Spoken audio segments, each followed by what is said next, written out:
Dan orang-orang kafir berkata, janganlah kamu mendengarkan bacaan Al-Quran ini dan berbuatlah kegaduhan terhadapnya agar kamu dapat mengalahkan mereka.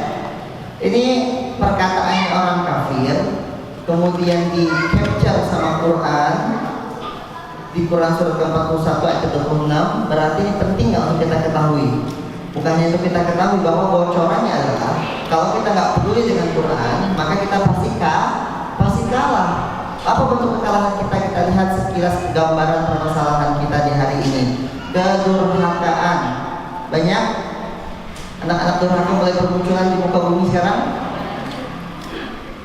Tapi saya, kalau ada orang yang datang, Ustaz Ihsan, gimana nih anak saya durhaka? Misalnya kalau ada yang ngomong gitu ke saya gitu ya, gimana tuh?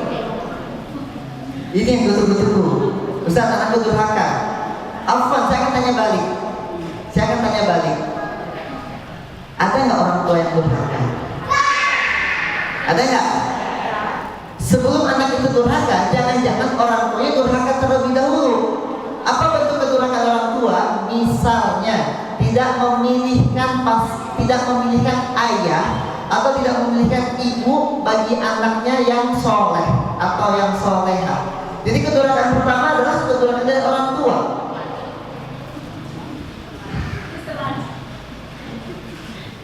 Bener nggak nih? Kok mulai merasa kayaknya ya? Jadi yang penting dia kerja, yang penting dia punya rumah, mungkin yang penting dia jelas, tapi nggak penting masa dia bisa ngaji atau tidak. Atau yang penting dia mau sama aku. Itu susah. Artinya tidak mencari yang terbaik untuk anak-anaknya. Yang saya bilang inilah kedurhakaan sebelum kedurhakaan. Atau bahkan saat dia akan menikah, dia melakukan satu tindakan yang dilarang. Pacaran misalnya. Pacaran halal apa haram? Dah tahu haram? Kan Ustaz cinta. Gimana lah Ustaz? Namanya juga kita cinta.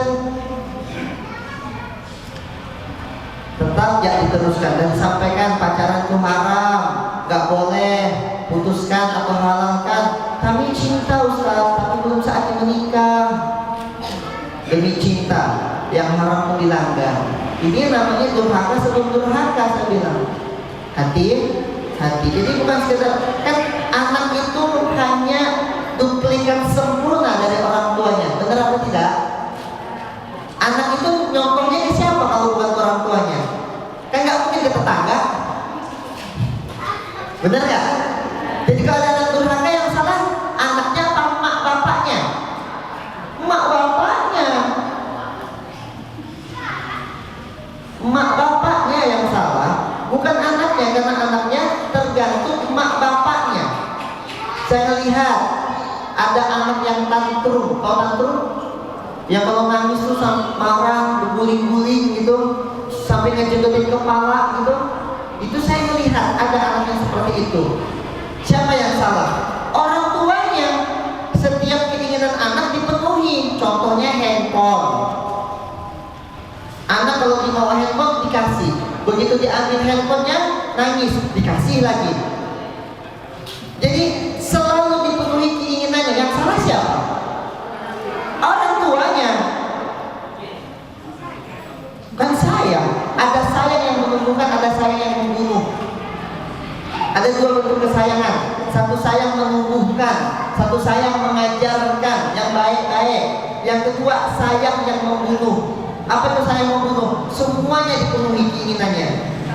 Atas dasar sayang, anak yang belum siap untuk bawa motor dikasih motor, ujung-ujungnya tabrakan meninggal dunia. Ada nggak kayak gitu? Ada. Saya punya adik saya punya teman, masih anak kecil, belum saatnya pakai motor. Atas dasar sayang dia minta motor, ibunya belikan motor, atau orang tuanya izinkan pakai motor, meninggal dunia. Atas dasar sayang. Hati-hati. Kan sayang juga kalau kita kasih tahu anak yang baik, negor, nggak boleh nonton sembarangan, kalau menonton harus diawasi. Saya di rumah sangat tegas dalam hal ini. Nggak ada televisi di rumah kami. Saya mau yang ngajar anak saya bukan televisi, tapi yang ngajar anak saya bapaknya seorang. Saya sendiri yang memastikan pendidikan anak saya. Makanya anak saya nggak SD, anak saya homeschooling Pak.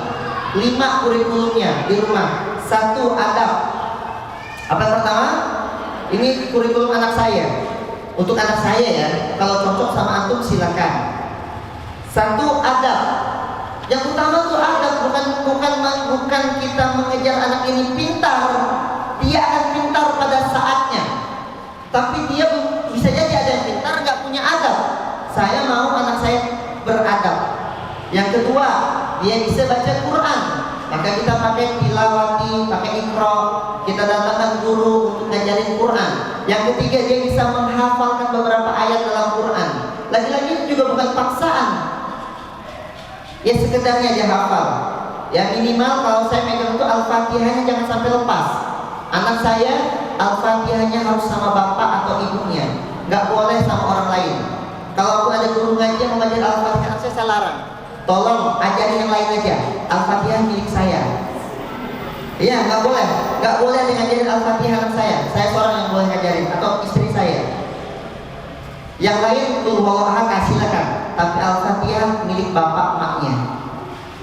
Oke? Karena jangan pasti baca kan. Yang wajib dalam Quran itu baca Al-Fatihah kan. Kalau masuk ke surah itu sunnah.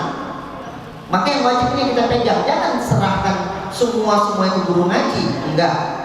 Keempat, calistung. Kita datangkan gurunya ke rumah. Jam 4 sore, jam 7 dia masuk bimbel sampai jam 8 sampai jam 7.30 sampai jam 9.30, 2 jam bimbel. Lalu sore hari dia belajar lagi. Malam yang kelima baru public speaking. Yang kelima apa?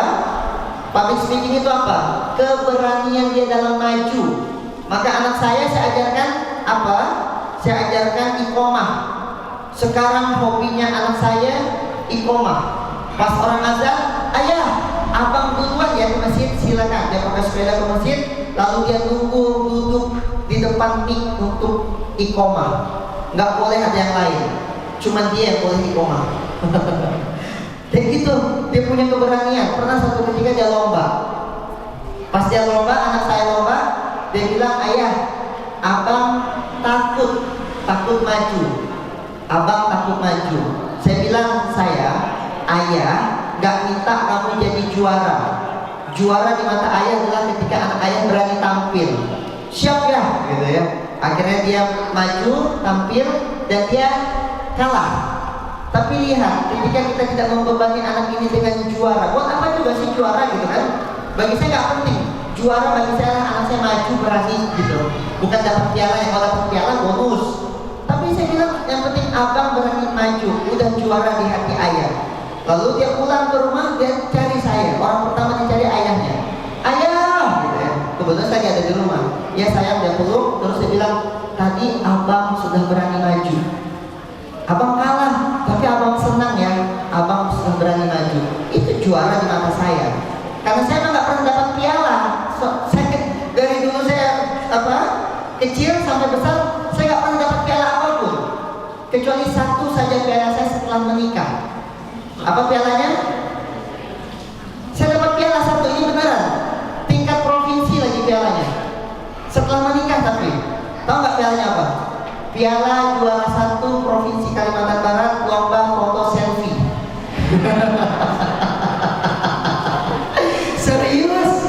Serius. Ada lombanya. Istri saya ikutan saya lomba, menang saya juara 1 seprovinsi Kalbar. Nah, gimana tuh? Saya juga bingung. Ada pialanya. Ya sudah gitu. Ya. Jadi saya bilang ke anak saya atau ke istri, pintar itu ada saatnya. Yang penting anak bahagia. Yang penting apa? Anak bahagia. Maka nanti metode MIM yang nanti malam akan kita pelajari bersama saya dan Ustaz Adin, itu menghafal itu mudah. Bukan cuma itu artinya. Menghafal itu mudah, menghafal itu menyenangkan, menghafal itu membahagiakan. Kita akan have fun nanti dalam menghafal. kita akan senang-senang dalam menghafal. Kenapa? Karena saya di masa kecil ayah bunda, waktu saya ngaji, saya menangis. Tahu kenapa? Karena waktu kita ngaji dan kita salah tangannya, kena pukul. Wah, ada yang ngalamin gitu nggak? Dulu, iya, zaman saya zaman dulu. Saya usia 30 sekarang. Nah, zaman-zaman 90-an itu kalau kita ngaji dan kita salah, tangan kena pukul. Seakan-akan kalau lagi belajar agama itu menyeramkan, mengerikan, menakutkan, lebih horor dari film KKN di Desa Penari. Iya, takut gitu kita mau ngaji, karena kalau salah kena hukum.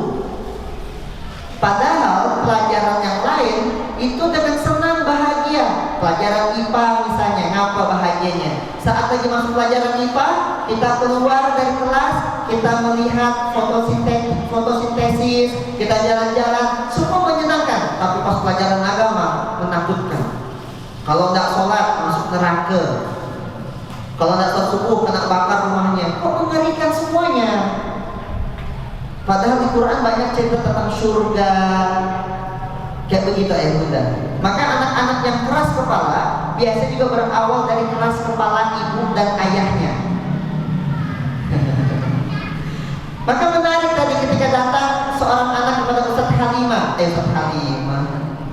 Hamid, singkatnya ujungnya Alimah gitu ya, Hamid Alimah. Ustadz Hamid, ketika seorang anak bilang, kok cuman aku doang yang disuruh ngaji, kok ibu sama ayah nggak ngaji gitu. Itu mungkin rintihan anak masa kini gitu. Quran surat kedua ayat 44, silakan buka. Pada megang Quran nggak? Di handphonenya ada Quran. Surah kedua ayat 44, silakan bacakan artinya buat saya. Al-Baqarah 44. Yang dapat langsung bacakan artinya. Artinya kak? Dapat? Bapak-bapak dapat?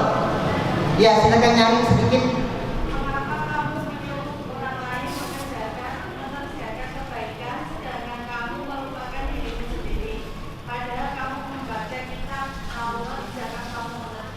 Anaknya disuruh ngaji, mak bapaknya nonton televisi.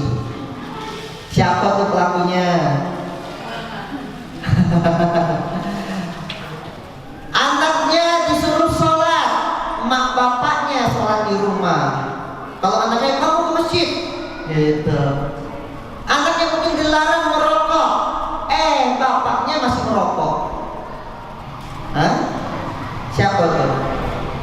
Kita ingin anak jadi soleh, tapi kita lupa mensolehkan diri kita sendiri sebagai orang tua. Siapa tuh? Semoga bukan di sini orangnya ya. Itu yang saya bilang durhaka. Penipuan banyak, tindakan asusila banyak, LGBT sekarang terang-terangan. Hati-hati, jaga anak kita. Pembunuhan, pencurian, rampok, begal, kemiskinan, pengangguran, tidak peduli tentang pendidikan, terutama pendidikan tentang agama. Buka Quran surat keempat, surah An-Nisa ayat ke-9.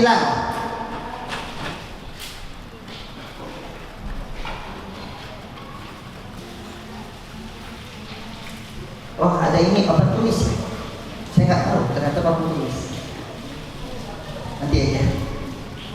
Surah keempat ayat ke-9. Bacakan artinya yang dapat langsung. Yang nyari sedikit kak? Ya, dan hendaklah kamu takut kepada Allah.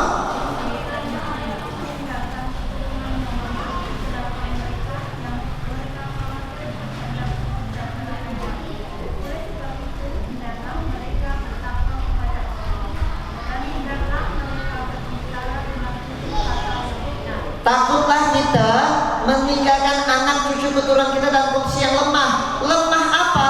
Lemah iman, tak kenal Tuhan, tak kenal Allah. Kalau apa-apa pakai hutang, kredit bank. Ustadz, gimana bisa beli rumah kalau tidak hutang? Ustadz, gimana bisa punya mobil kalau nggak pakai leasing? Apa-apa bersandarnya kepada manusia, lemah dia, dan itu harus bank, nggak boleh. Nah, barang-barang seperti ini kita lemah dalam pendidikan apa? Pendidikan agama. Takutlah kita kalau kita meninggal dunia dan anak kita belum bisa baca Quran, tidak kenal Tuhan. Hati-hati. Maka pendidikan yang utama pendidikan agama. Beruntunglah antum, ada Ustadz Hamid di sini, ada para ulama di sini. Beruntunglah dan jaga ketat. Anak-anak matematika sekedar aja, tapi kalau bagian Quran dia harus nomor 1. Gitu. Quran yang utama. Mabuk, narkoba dan lain-lain, banyak masalah kita. Maka sampai 1400 tahun yang lalu Nabi Muhammad mengajukan umatnya kepada Allah. Ayah bunda, cinta enggak kita sama Nabi? Sayang enggak sama Nabi? Kalau kita cinta sama Nabi, lalu orang yang kita cintai sedih, orang yang kita cintai kecewa, orang yang kita cintai akhirnya menangis, kita ikut sedih enggak? Ikut menangis enggak? Ikut kecewa enggak karena orang yang kita cintai juga menangis dan bersedih? Ikut? Pasti ikut sedih. Maka Nabi Muhammad bersedih kepada umatnya yang mengabaikan Al-Quran. Lihat betapa banyak masa kita di hari ini, terus apa kita hanya akan diam? Diam atau bergerak? Diam atau jadi pejuang? Boleh hidupkan lampunya kayak udah mulai gelap. Lalu Ustaz, apa solusi atas masalah itu? Solusi nggak ada yang lain. Apa solusinya? Kembali kepada Al-Quran. Dan mari kita raih kemenangan dengan jadi pejuang Quran. Beri perubahan. Kalau saya bilang pejuang, kan terang sedikit lah kayak gini kan. Kalau saya bilang pejuang Quran, Bapak Ibu siap-siap kepalkan tangannya, angkat ke atas, bilang beri perubahan. Allahu Akbar. Bisa? Ya, kalau saya bilang apa? Pejuang Quran, angkat tangannya, kepalkan, beri perubahan. Allahu Akbar. Bisa? So, kita coba. Pejuang Quran, beri perubahan. Allahu Akbar. Wah, mantap. Gitu. Kalau besok dikit-dikit lemah, udah mulai lemas gitu, Ustadz Hamid maju depan. Pejuang Quran. Wah, gitu ya. Quran surat kedua ayat 85. Ada 3 fungsi Al-Quran. Izin berdiri. Ada 3 fungsi Al-Quran. Apa fungsinya?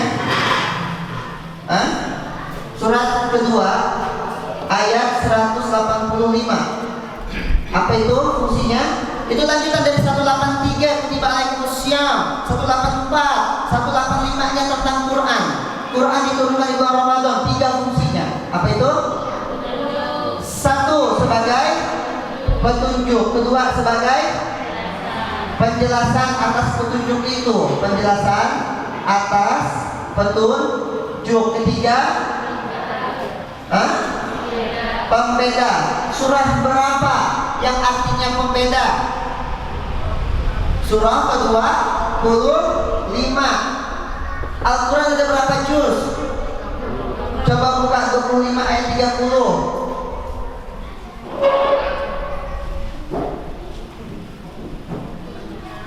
Gini gaya kajiannya ya. Pegang Quran, buka Quran, baca, tengok, ada ayatnya. Apa bunyi ayatnya? Yang tadi, wa qala rasul ya rabbi inna qaumi ittakhadhu hadzal qur'ana mahjura. Apa artinya?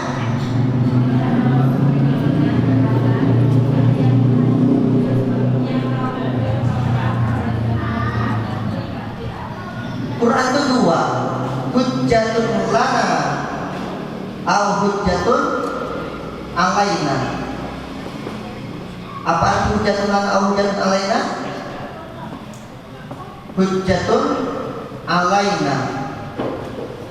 Kalau hujjatun lana, dia menjadi syafaat. Betul ya Ustaz Hamid ya? Hujjatun lana dia menjadi syafaat. Tapi kalau dia hujjatun alaina menjadi laknat. Kalau syafaat menarik kita ke surga, maka sebaliknya laknat menarik kita ke neraka.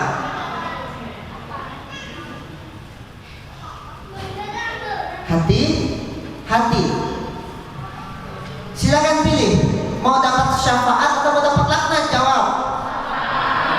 Iqra'ul Qur'an fa innahu ya'ti yaumal qiyamah syafi'an li ashabihi. Baca Quran. Quran surat kedua ayat 121. Buka. Ini kajiannya, buka Quran. Biasakan interaksi dengan Quran, intens dengan Quran. Karena yang namanya mahjur di 25 ayat 30 bisa jadi tidak intens dalam membaca, tidak intens dalam interaksi, tidak intens dalam mendengar, tidak intens dalam mentadaburi. Kena di sini mahjur. Maka jangan sampai kita dapat laknat. Wa na'udzubillahi min dzalik. Buka 21 Al-Baqarah 121. Dan apa? Alladzina atainahumul kitaba. Mereka orang-orang yang kami beri kitab, kemudian apa? Membacanya dengan sebenar-benarnya bacaan. Ayah bunda, kalau di Quran bilang sebenar-benarnya bacaan, ada nggak orang yang baca Quran dengan tidak benar? Siapa mereka? Maka dikatakan di Quran surat kedua ayat 121, makna haqqa tilawatihi.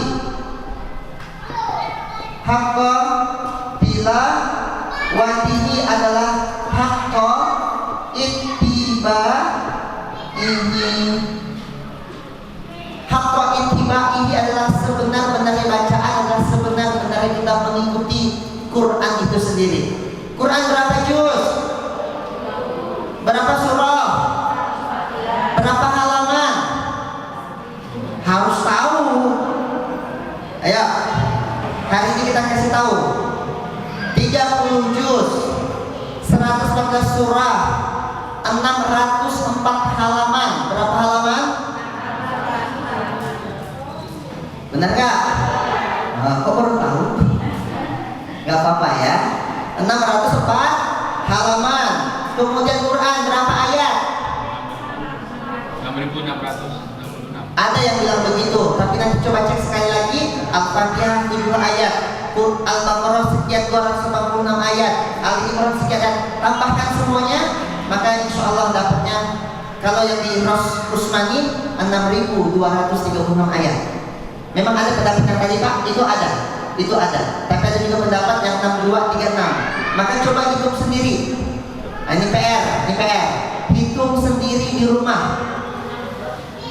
6, 2, 3, 6. Tapi pendapat tadi memang ada. Kenapa bisa berbeda? Salah satunya ada yang bilang Al-Fatihah adalah ayat, ada yang pendapat Al-Fatihah bukan ayat. Salah satunya itu. Jadi berbeda cara menghitungnya Pak, gitu ya. Tapi kalau kami yang mengambil pendapat Bismillah, bukan Al-Fatihah, sorry, Bismillah. Ada yang bilang Bismillah adalah ayat, ada yang bilang Bismillah bukan termasuk bagian dari ayat, kecuali Al-Fatihah doang gitu. Nah, di situ perbedaannya. Salah satunya begitu, ya. Benar dua-duanya, karena ada pendapat ulama, dua-duanya benar. Silakan ambil. Tapi kami mengambil pendapat dia tidak termasuk, dia hanya pembuka awal saja, kecuali Al-Fatihah. Kalau ada pendapat yang mengambil, silakan. Dan jangan berantem untuk hal itu. Ini kita kebiasaan nih, beda pendapat lain. Benar nggak? Ustaz, apa hukum sedekah terang-terangan? Kan dia riya Ustaz. Oh, dia menghakimi orang yang sedekah. Saya tanya balik, ente sedekah kan enggak? Enggak Ustaz, yang salah itu ente. Yang salah yang mana? Yang nggak sedekah dan diam-diam nggak sedekah. Begitu kalau infak lewat, pura-pura tidur. Itu yang salah. Masa dia mau sedekah terang-terangan, sembunyi-sembunyi, silakan. Ya, silakan. Yang salah ya diam-diam tak sedekah. Gitu loh. Kalau ada perbedaan pendapat, jangan cari berbedanya, cari persamaannya. Kalau masih berbeda juga, saling toleransi, saling memahami. Biarlah, kan wajah kita pun beda semua kan. Wajah beda, lahir beda, yang satu yang kadang kembar pun berbeda, gitu loh. Jadi kalau pendapat berbeda biasa aja. Oke? Ini aja udah lama nih, sampai jam berapa nih Ustaz? 5.30. Sampai jam berapa nih? Ya, 5.30. Nah, inilah materi penutup kita sebelum kita ke maghrib. 7 hak Al-Quran. 7 hak Al-Quran. 7D. 7D. 1, 2, 3, 4, 5, 6, 7. Ada 7 hal yang harus kita perjuangkan dalam Al-Quran. Yang pertama, apa itu? Dengarkan. Surah berapa yang berapa? Surah ke-7 ayat 204. Surah ke-7 surah apa? Al-A'raf. Apa arti Al-A'raf? Tempat yang tinggi. Maksudnya apa ketika ayat ini ada di surah itu? Maksudnya kalau kau sering dengarkan Al-Quran, maka Allah akan angkat derajatmu. Kalau kau sering dengarkan anakmu Quran, anakmu diangkat derajatnya. Maksudnya apa? Dibuat pintar. Betul kan? Kalau anak dari dalam kandungan udah terbiasa didengarkan Al-Quran, maka anak itu akan lahir menjadi anak yang cerdas. Betul apa tidak? Al-A'raf tempat tertinggi, dia punya sisi kemuliaan, dia punya kedudukan. Pintar.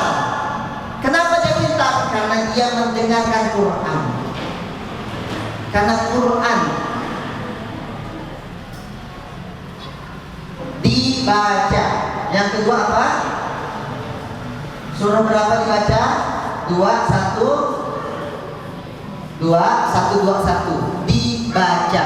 Bu, tilawah itu berbeda dengan qiraah. Tilawah beda dengan qiraah. Kata guru saya, qiraah adalah kita cuma baca sekedar baca. Tapi kalau tilawah kita baca, artinya juga kita pahami, kita juga cari nuzul Qur'annya, kita juga cari tafsirnya, kita paham maksud ayat ini untuk apa. Nah, itu tilawah. Maka maksud hakul tilawah di sini kita baca seluruhnya, bukan cuma sekedar baca, bukan cuma sekedar lewat. Maka kita menjadi pejuang Quran dengan kita baca, kita lihat tafsirnya, kita tahu nuzul Qur'annya, kita tahu asbab nuzulnya, kita perjuangkan nanti kalau kita sudah tahu hukum-hukumnya, difaham. Yang ketiga, difahami. Surah 47, surah apa 47? Hah? 47 surah apa? Muhammad ayat 24. Kita diminta untuk memahami Al-Quran. Maka nanti dengan metode MIM, anak yang menghafal, audiens yang menghafal, dia juga paham. Bahkan bukan cuma paham satu ayat, dia paham perkata. Dia paham apa? Perkata. Sampai nanti di levelnya ada i'rab Quran. I'rabul Quran. Ini ayatnya misalnya wa aqamus shalah. Oh, itu dari koma yaqumu, artinya berdiri. Berdiri di atas ayat-ayat Quran. Berdiri di atas apa? 114 surah dari Al-Fatihah sampai An-Nas. Kenapa Al-Quran dibuka dengan Al-Fatihah? Artinya pembukaan. Kenapa ditutup dengan An-Nas? Arti manusia. Oh, maksudnya kalau Al-Quran adalah tujuannya memanusiakan manusia. Karena manusia tanpa Quran jadi binatang. Ulaika kal an'am, mereka seperti binatang ternak, balhum adol. Bahkan mereka lebih sesat dari binatang ternak itu sendiri. Kenapa? Mereka punya otak tak dipakai, mereka punya mata tak melihat, mereka punya telinga tak mendengar ayat-ayat, mereka punya hati tak dipakai juga. Mereka lebih hina dari binatang ternak, karena binatang ternak tak punya itu, tak punya pikiran. Maka Al-Fatihah awal kita lahir harus sampai kita tutup dengan Quran. An-Nas, manusia. Kenapa ditutup dengan manusia? Kalau kau mau jadi manusia, kau harus pakai Quran. Maka sampai sini difahami. Bahkan semua urutan ayat satu persatu. Kenapa alif lam mim? Kenapa nanti ditutup di Al-Fatihah? Tilka ummatun qad khalat laha ma kasabat wa lakum ma kasabatum. Kenapa ayatnya dipilih di sini? Kenapa diksi katanya ini? Semuanya itu ada maknanya dalam Quran. Kenapa pertama Al-Fatihah, kedua Al-Baqarah, ada terjemahannya, itu pun ada tadabburnya, itu pun ada hikmahnya. Jadi Quran itu gak sembarangan, semuanya ada maknanya. Difahami. Al-Fatihah awal ketika kita lahir, pas pertama kali Isa jadi lahir, itulah Al-Fatihahnya Isa. Diadzani pertama kali dengar sebelah kanan, iqamah sebelah kiri, itulah Al-Fatihahnya Isa. Ada bel? Kaget saya.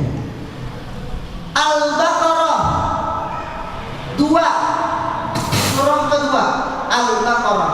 Kenapa 2? Sebagaimana seorang ibu harus menyusui anaknya 2 tahun, maka namanya sapi betina. Sapi betina menyusui anaknya, ibu juga menyusui anaknya 2 tahun. Kenapa dipilih Al-Baqarah yang kedua? Ini apa? Kenapa Al-Baqarah nomor 2? Karena memang 2 tahun seorang ibu menyusui anaknya. Udah besar jadi Ali Imran, dia jadi keluarga Imran. Maksud keluarga Imran apa? Dia mulai mengenal keluarganya. Dia mulai bisa ngomong 2 tahun itu, betul apa tidak? Mulai bisa ngomong Ummi, Abi, benar apa tidak? Mulai bisa ngomong. Dan mulai makin besar, dia juga pengen punya keluarga seperti keluarga Imran yang soleh. Maka dia cari Anisa, wanita. Nomor 4, Ali Imran butuh Anisa, Anisa butuh Ali Imran sebagai imam. Betul apa tidak? Benar gak? Jadi gak sembarangan ini disusun ayat bunda. Semua ada tadabburnya. Maka dikatakan afala yatadabbaruna al-Quran. Kau tadabburi Quran. Kalau kau tak tadabburi Quran, hatimu keras, maka orang yang sering ngaji tapi tak beramal soleh, keras macam batu. Kelima, setelah dia menikah, mulai punya anak, mulai berpikir. Al-Maidah, apa Al-Maidah? Apa Al-Maidah? Hidangan. Dia mulai mikir, ngasih makan istrinya, ngasih makan anaknya, belikan susu anaknya, benar apa tidak? Al-Maidah. Hidangan, dia butuh makan, bukan cuma untuk dirinya, tapi untuk keluarganya. Maka Al-An'am yang ke-6, binatang ternak, jual beli. Benar gak? Jual beli binatang ternak. Ada yang menjual jasanya, keilmuannya, silakan ditukar, menjual, jual beli. Baru setelah itu stabil hidupnya, merangkak naik al-aqraf, tempat tertinggi. Kadang nggak puas sudah dapat jadi staf, pengen jadi pimpinan. Ada yang segala macam cara dihalalkan untuk meraih tempat yang tertinggi. Ada yang suap, rishwah, haram, nggak boleh. Ada yang melakukannya, ada yang melakukannya. Maka Al-Anfal kerampas oleh dunia semuanya. Hatinya kerampas oleh dunia, pikirannya kerampas dunia, matanya kerampas dunia, telinganya kerampas dunia, sampai telinga tak bisa dengar Quran, matanya tak bisa baca Quran, hatinya lalai, semua cuma ingat dunia, dunia, dunia dan Al-Anfal kena rampas semuanya. Bahkan hati-hati dengan handphone. Maka ayah bunda, coba stop tuh anaknya main handphone. Apa susahnya kalau dia nangis sebentar, biarkan saja dia nangis, daripada kita nangis di masa depan. Lebih baik anak kita nangis sekarang daripada nanti kita yang nangis di masa depan. Biasanya seminggu selesai. Ketika dia melihat keteguhan bapaknya, ayah handphone, no, ayah handphone, no, nangis biarin. Dan jangan biasakan, biasa bapaknya bilang tidak, emaknya bilang iya. Atau kebalik, emaknya bilang tidak, bapaknya bilang iya. Nah ini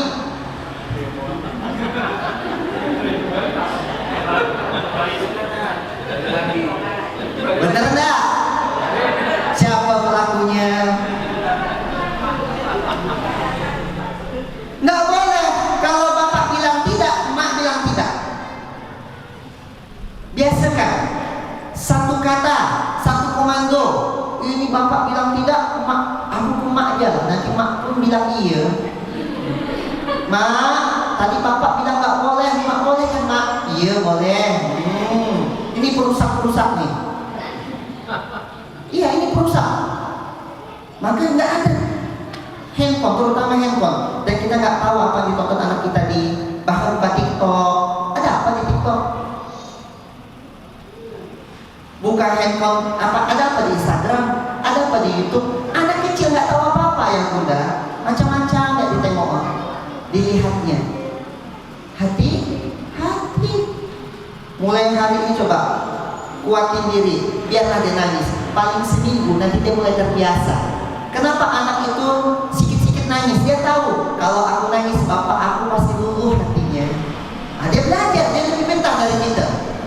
Enggak, nangis dia. Anak saya di awal-awal gitu juga. Ayah, handphone, no, nangis, enggak ada, enggak akan pernah dikasih. Hah? Kecuali kalau dia udah belajar, itu pun satu video dan kita kasih tahu. Satu video nonton sama ayah, begitu selesai matikan, nggak ada yang nangis. Siap ya? Dia tahu aturan dalam rumah, nggak ada nangis-nangis di rumah. Begitu ketegasan, ya, untuk kebaikan. Dia hafalkan. Nanti kita ngafal. Pada maghrib ya kita mulai di Ustaz ya, atau pada isya?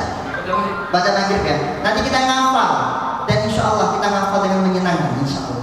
Nanti akan dibantu sama Ustaz Adil. Ya, kita akan ngafal pakai metode mim nanti. Bagaimana ngafal?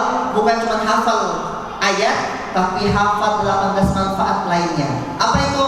Hafal nomor surah, hafal arti surah, hafal posisi ayat, hafal posisi halaman kanan atau kiri, tahu terjemahan per kata, tahu terjemahan per ayat, tahu tadabbur Quran, tahu di mana turunnya Quran, Madaniyah apa Makkiyah, tahu berapa ayatnya, tahu juga macam-macam lagi, bahkan bisa bahasa Arab dan macam-macam lagi.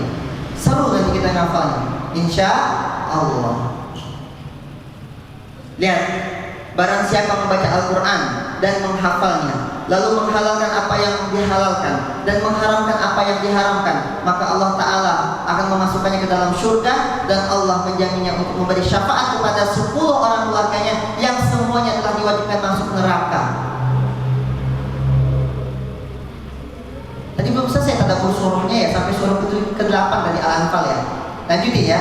Al-Anfal itu kerampas semuanya, oleh dunia, oleh handphone, oleh televisi, oleh sosial media, kerampas semua itu Al-Anfal. Sibuk kita dengan handphone kita. Lebih banyak mana buka WhatsApp atau buka Quran? Wah, itu dia. Itu lagi Al-Anfal, kerampas sama dunia. Kalau antum mau melihat bagaimana interaksi para sahabat dengan Quran, lihatlah bagaimana interaksi kita hari ini dengan handphone. Saya ulangi ya. Kalau mau tahu bagaimana interaksi sahabat di zaman itu dengan Al-Quran, maka lihatlah interaksi kita di hari ini dengan handphone. Kalau kita ketinggalan Al-Quran, kita galau enggak? Kita khawatir enggak kalau ketinggalan Al-Quran di rumah? Enggak. Tapi kalau kita ketinggalan handphone, yang udah jauh jalan itu bisa putar balik. Betul enggak? Mitos apa fakta? Siapa pelakunya?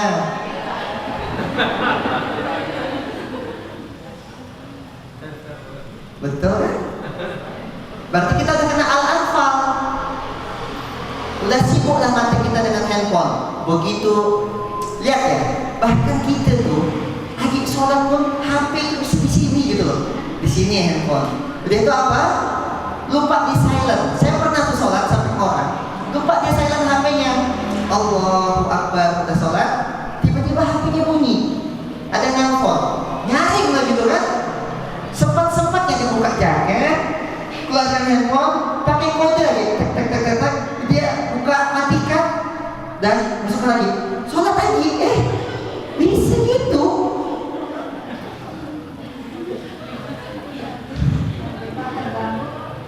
Ya nggak boleh, batal udah itu, karena dia melakukan gerakan di luar sholat. Kalau cuma matikan oke lah. Nah ini kan buka jaket, ambil handphone, pakai kode lagi tuh, udah pakai kode, sempat matikan dulu. Untung dia nggak bilang, maaf ya, aku lagi sholat, ya. Untung dia nggak gitu. Untung dia nggak gitu. Kalau dia bisa keplak, batal gitu. Saya tuh batal gitu ya. Al-Anfal sampai menangis Syekh Sudais, Presiden Masjid Haramain, menangis Syekh Sudais. Aku nggak pernah dengerin musik, telingaku suci dari musik, nggak pernah dengerin musik di rumah. Tapi justru aku bisa dengerin musik, ringtone handphone maksudnya, di Baitullah. Nah, Mr. Sudes. Siapa pelakunya? Banyak orang Indonesia. Lagi tawaf, handphonenya, "Hai guys, lagi tawaf nih."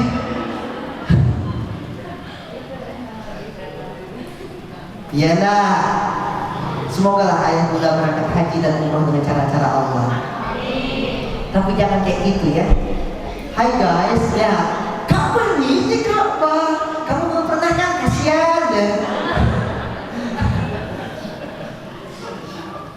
Jangan ya. Silent handphone. Lagi ngadep Kak Allah. Jangan. Kalau nggak mau foto ala kadarnya saja. Jangan sampai pun tuh labbaik Allahumma labbaik. Doain aku mabrur ya. Lanjut. Apa tadi? Al-An 9 surah apa 9? Kalau sudah masuk kena Al-Anfal cepat-cepat sadar. At-Taubah, kembali kepada Allah. Ada taubat apa? Kembali. Taubat itu apa arti taubat? Kembali. Cepat-cepat balik. Cepat-cepat taubat. Yang kau kemarin berdosa, ya. La kul ya ibadiyalladzina asrafu, wahai hamba-hambaku yang dia itu melampaui batas, janganlah kau berputus asa, maka cepat-cepat kembali mumpung masih dikasihi hidup. At-Taubah, cepat-cepat balik sama Allah, cepat-cepat balik ke Quran, cepat-cepat balik ke masjid, cepat-cepat jadi pejuang Quran, bukan cuma jadi pejuang rupiah, apalagi pejuang cuan. Ada cuan datang, tak ada cuan tak datang. Otaknya isinya cuma duit ya Bapak. Ada yang begitu? Ada. Maka saya sampaikan tadi Ustaz Hamid, Ustaz sampaikan kepada guru, jangan nyari duit. Datang tuh, ngajar tuh, bukan nyari gaji, saya bilang. Karena gaji itu dari manusia dan itu terbatas. Ustaz nyari apa dong? Nyari rezeki. Rezeki itu dari Allah dan tanpa batas. Benar apa tidak? Kalau kita ngajar Quran, dapat duit, salah? Nggak salah. Innamal a'malu binniyat. Tapi kalau dia ngajar Quran niatnya memang dapat duit, ini yang salah. Karena nak jadi pejuang Quran, nak jadi mujahid Quran, yang namanya jihad, yang namanya pejuang itu, dia akan ngasih lebih dari yang dia dapat. Karena kalau dia ngajar 2 jam, digaji 500.000, lalu apa lagi yang bisa Allah kasih ke dia? Kata dia nanti kata Allah, ya Allah, aku kan udah jadi guru ngaji. Kata Allah, kan kau udah dapat balasan ini di dunia 500.000. Iya ya Allah, iya kan. Terus di akhirat apa sisanya? Tidak ada. Nah, maka jadilah pejuang Quran. Quran surat ke 3142. Jadi mujahid Quran. Siapa mereka? Buka Quran surat ketiga ayat 142, Ali Imran 142. Silakan, cepat saja. Apakah kamu mengira akan masuk surga? Hei, yakinkah masuk surga? Iya Ustaz, kita sudah berdoa. Lanjutin Bu.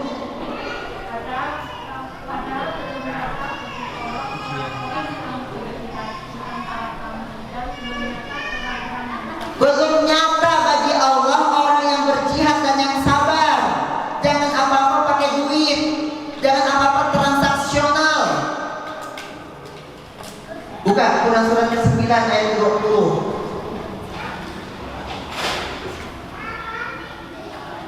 Sampai azan lah gitu ya. Ini belum selesai, ini belum selesai. 9:20. Surah ke-9 atau ayat ke-20. Hah?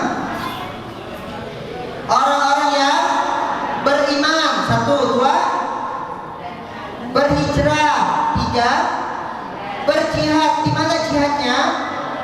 Di jalan Allah. Ngapain dia? Dengan harta dan jihad dengan harta dan dengan jiwa. Dapat apa kalau kita jihad dengan harta dan jiwa? Derajat yang tinggi, a'zamu darajatan indallah. Dan dapat apa yang kedua? Mereka adalah orang-orang yang menang di dunia, menang di akhirat, bahagia di dunia, bahagia di surga. masuk surga tanpa hisab, masuk surga bulan-bulan. Tapi harus jihad dengan harta, jihad dengan jiwa. Ustaz Hamid lagi bangun tuh di sana, ente punya duit 500.000 langsung kasih ke Ustaz Hamid. Ustaz, saya duitnya cuma 500.000 ya Ustaz, saya kasih 10% 50.000. Itu udah besar di mata Allah. Itulah jihadnya kita. Ustaz, jam saya ngajar cuma 2 jam, boleh nggak nambah 4 jam? Tapi yang 2 jam yang dibayar. Ini jihad saya sama Allah. Saya ayah muda, kalau hitung-hitungan kerja, udah lewat lah kerjanya. Jam 5 kan tutup dah.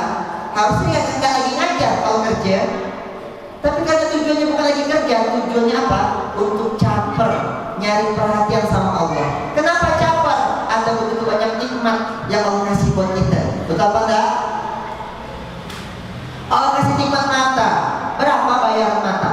Ada orang datang ke ibu, ada orang datang ke bapak, bilang, Pak, saya punya 1 miliar, saya beli matanya ya 2, mau nggak bapak bayar kasih mata? Ada orang mau 1 miliar, saya bayar matanya ya, saya minta mata, mau kasih? Berarti mahal mata kita. Ini nikmat, kena hisab. Terakhir sebelum kita tutup, ke-10, surah ke-10 surah apa? Yunus. Apa doa Nabi Yunus saat masuk perut ikan paus? La ilaha illa anta subhanaka inni. Kita balik ke Allah dalam kondisi apa? Kita beristighfar. Ada 3. La ilaha illa anta itu ada 3. 1, tauhid. Murnikan tauhidnya.